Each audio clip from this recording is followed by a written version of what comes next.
ನಮಸ್ಕಾರ, ನಾನು ಅನುಪಮ. ಈಗ ನಾನು 2 ಹಾಡನ್ನ ನೋಡಿದೆ, ಕೇಳಿದೆ. ಮಗ್ಗಿ ಪುಸ್ತಕ ಅನ್ನೋ ಒಂದು ಕಂಟೆಂಟ್ ಓರಿಯೆಂಟೆಡ್ ಸಿನಿಮಾನ ಇಡೀ ಒಂದು ತಂಡ, ಹರಿ ಸರ್ ಸೇರಿಕೊಂಡು ಆ್ಯಂಡ್ ಯಶಸ್ ಅವರು ಮ್ಯೂಸಿಕ್ ಮಾಡ್ಯಾರೆ. ನನಗೆ ಫಸ್ಟ್ ಹಾಡು ಕೇಳಿದ ತಕ್ಷಣ 2 ವಿಚಾರ ತಲೆಗೆ ಬಂದಿತ್ತು. ನಮಗೆ ಸಿನಿಮಾಗಳಲ್ಲಿ ಜಾಸ್ತಿ ಇರೋದು ಅಂದರೆ ಹಾಡುಗಳು ಅಂತ ಬಂದಾಗ ತಾಯಿ ಮಕ್ಕಳ ಬಗ್ಗೆ ಜಾಸ್ತಿ ಹಾಡುಗಳಿರೋದು, ಆ್ಯಂಡ್ ತಂದೆ ಮಗಳ ಬಗ್ಗೆ ತೀರಾ ಕಡಿಮೆ ಸಾಂಗ್, ಅಂದರೆ ಬೆರಳೆಣಿಕೆಯಷ್ಟು ಸಾಂಗ್ಗಳಷ್ಟೇ ಇರೋದು. ವಿಜಯ್ ಪ್ರಕಾಶ್ ಸರ್ ಆಡ್ಯಾರೆ, ವಿಜಯ್ ಪ್ರಕಾಶ್ ಸರ್ ಆಡ್ಯಾರೆ. ತಂದೆ ಯಾರಿಗಿರಲ್ಲ ಅವರಿಗೆ ತುಂಬ ಕನೆಕ್ಟ್ ಆಗುವಂಥ ಸಾಂಗ್. ಐ ಥಿಂಕ್ ಹುಟ್ಟಿದಾಗಿಂದ ಹೆಣ್ಣುಮಕ್ಳು ಒಂದು ಸ್ಥಾನನ ತಲುಪೋವರೆಗೂ ತಂದೆ ಎಂಥ ಒಂದು ಪಾತ್ರನ ನಿರ್ವಹಿಸ್ತಾರೆ. ಅದೆಲ್ಲ ವಿಚಾರಗಳನ್ನ ಇಟ್ಕೊಂಡು ಐ ಥಿಂಕ್ ಲಿರಿಕ್ಸು ತುಂಬ ಚೆನ್ನಾಗಿದೆ. ಅಂದರೆ ನಾರ್ಮಲ್ ಆಗಿ ನಾವು ಮಾತಾಡ್ತಾ ತಂದೆಯನ್ನ ಹೇಗೆ ಹೊಗಳ್ತೀವಿ ಅಥವಾ ಅವ್ರು ಏನು ಒಂದು ಸ್ಥಾನನ ನಮ್ಮ ಜೀವನದಲ್ಲಿ ಪಡ್ಕೊಂಡಿರ್ತಾರೆ ಅದನ್ನ ಒಂದು ಹಾಡಾಗಿ ಮಾಡಿರೋದು ತುಂಬ ಇಷ್ಟ ಆಯ್ತು. ಐ ಥಿಂಕ್ ಈ ಥರ ಜಾಸ್ತಿ ತಂದೆ ಮೇಲೆ ಸಾಂಗ್ಗಳು ಬಂದರೆ ಖುಷಿ ಆಗತ್ತೆ. ಯಾಕಂದರೆ ಅವ್ರು ಒಂಥರ ಅನ್ಸಂಗ್ ಹೀರೋ ತಂದೆ ಅಂದರು. ಯಾವಾಗಲೂ ಒಂಥರ ಅಂದರೆ ಹೆಣ್ಮಕ್ಳು ನೋಡೋ ನನ್ನ ಬೈಕೋಬೋದು, ಬರೀ ಹೆಣ್ಮಕ್ಳನ್ನೇ ಜಾಸ್ತಿ ಎಲ್ಲ ಕಡೆಗೂ ಹೊಗಳ್ತಾರೆ, ಮುಂದೆ ತಳ್ತಾರೆ. ಬಟ್ ಐ ಥಿಂಕ್ ಗಂಡು ಮಕ್ಕಳು ಅಂದರೆ ತಂದೆಯಾಗಿ, ಒಬ್ಬ ಸಹೋದರನಾಗಿ, ಸ್ನೇಹಿತನಾಗಿ ಒಂದು ಹೆಣ್ಣಿನ ಜೀವನದಲ್ಲಿ ಎಷ್ಟೆಲ್ಲ ಒಂದು ಸ್ಟ್ರಾಂಗ್ ಪಿಲ್ಲರ್ ಆಗಿ ಅವ್ರು ನಿಲ್ತಾರೆ. ಐ ಥಿಂಕ್ ಅವ್ರ ಮೇಲೆ ಇನ್ನೂ ಜಾಸ್ತಿ ಹಾಡುಗಳು ಬಂದರೆ ನಂಗೆ ಸಿಕ್ಕಾಪಟ್ಟೆ ಖುಷಿ ಆಗುತ್ತೆ. ಕೊನೆಯಲ್ಲಿ ಅದೇ ಅವ್ರ ಅಪ್ಪಂದು ಫೋಟೋ ಹಾಕಿರೋದು ನನಗೆ ಆ್ಯಕ್ಚುಲಿ ಬೇಜಾರೆ, ನಂಗೆ ನಮ್ಮಪ್ಪ ನೆನಪಾದರು. ಸೊ ಐ ಥಿಂಕ್ ಹಾಗೆ ನನಗೆ ಆ ಸಾಂಗ್ ಕನೆಕ್ಟ್ ಆಗೋಕ್ಕೆ ಹತ್ತಿರ ಆಯಿತು. ಯಾಕಂದರೆ ಎಲ್ಲ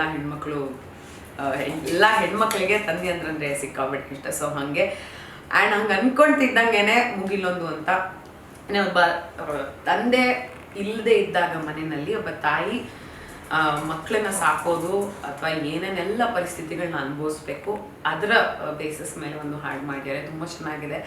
ಆ್ಯಂಡ್ ಎಲ್ಲರೂ ಐ ಥಿಂಕ್ ನನ್ನ ಸಾಂಗಲ್ಲಿ ನೋಡಿದಾಗೆ ಎಲ್ಲ ಪಾತ್ರಧಾರಿಗಳು ತುಂಬ ನ್ಯಾಚುರಲ್ ಆಗಿ ಅನ್ನಿಸ್ತಾರೆ. ತುಂಬ ಆ್ಯಕ್ಟು ಇದೇನೋ ಸಿಕ್ಕಾಬಡೆ ಮೇಕಿಂಗ್ ಹಂಗಿರಬಾರ್ದು ಯಾವಾಗಲೂ ಸಿನಿಮಾ. ಐ ಥಿಂಕ್ ನ್ಯಾಚುರಲ್ ಆಗಿ ನಮಗೆ ಎಸ್ಪೆಷಲಿ ಮಿಡ್ಲ್ ಕ್ಲಾಸಿಗೆ ಕನೆಕ್ಟ್ ಆಗೋ ಥರನೇ ಇರಬೇಕು ಸಿನಿಮಾಗಳು. ಐ ಥಿಂಕ್ ಆ ವಿಚಾರದಲ್ಲಿ ಯಾವ ಪರ್ಸ್ಪೆಕ್ಟಿವಲ್ಲಿ ನೋಡೋಕೆ ಹೋದರೆ 2 ಸಾಂಗ್ ಹಾಗೆ ಇತ್ತು.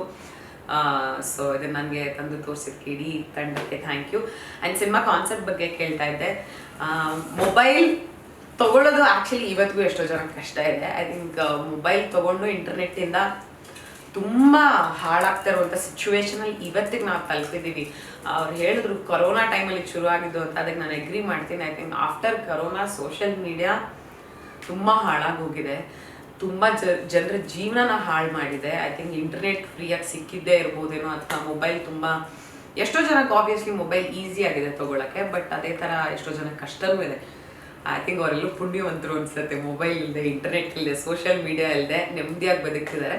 ಐ ಥಿಂಕ್ ಆ ಒಂದು ಒಂದು ಸ್ಟೋರಿ ಲೈನ್ ಇಟ್ಕೊಂಡು ಈ ಸಿನಿಮಾನ ಮಾಡಿದ್ದಾರೆ. ಐ ಆಮ್ ಶ್ಯೂರ್ ಈಗ ಏನೇನು ಆಗ್ತಿದೆ ಪ್ರೆಸೆಂಟ್ ಸಿಚುವೇಶನು ಅದನ್ನೆಲ್ಲ ಸಿನಿಮಾದಲ್ಲಿ ತೋರಿಸ್ತಿರ್ತಾರೆ ಅಂತ ನಾನು ಭಾವಿಸ್ತೀನಿ. ಬಿಕಾಸ್ ಒಂದು ಲೈನ್ ಮಾತ್ರ ಕೇಳಿದ್ದೀನಿ. ಈ ಥರದ್ದೊಂದು ಇಂಟೆನ್ಷನ್ ಇಟ್ಕೊಂಡು ಮಾಡಿರುವಂಥ ಸಿನಿಮಾ.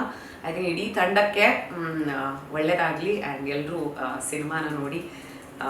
ಮಗ್ಗಿ ಪುಸ್ತಕ ಅಂತ ಅಗೇನ್ ಮಗ್ಗಿ ಪುಸ್ತಕ ಎಲ್ಲ ನೋಡಿ ಎಷ್ಟು ವರ್ಷಗಳಾಗೋಯ್ತು ಅದೆಲ್ಲ. ಅವಾಗಾದರೆ ಆಬ್ವಿಯಸ್ಲಿ ಕೆಲವು ವರ್ಷಗಳ ಹಿಂದೆ ಈ ಫೋನೆಲ್ಲ ಜಾಸ್ತಿ ಬಂದ್ಬಿಟ್ಟು ಐ ಥಿಂಕ್ ನೆಕ್ಸ್ಟ್ ಜನ್ರೇಷನ್ ಮಗ್ಗಿ ಪುಸ್ತಕ ಅಂದರೆ ಏನು ಅಂತಲೇ ಗೊತ್ತಿರಲ್ಲ. ಸೊ ಅದೇ ಒಂದು ಒಳ್ಳೆ ಟೈಟಲ್ನ ಇಟ್ಟಿರೋದಕ್ಕೆ ಇಡೀ ತಂಡಕ್ಕೆ ನಾನು ಕಂಗ್ರ್ಯಾಚುಲೇಷನ್ಸ್ ಅಂತ ಹೇಳ್ತೀನಿ. ಎಷ್ಟು ಪ್ರೀತಿನ ಮಾಡಿದ್ದೀರಾ ಅಷ್ಟೇ ಪ್ರೀತಿ ನಿಮ್ಮ ಸಿನಿಮಾಗೆ ಜನರಿಂದ ಸಿಗಲಿ ಅಂತ ವಿಶ್ ಮಾಡ್ತೀನಿ. So all the best.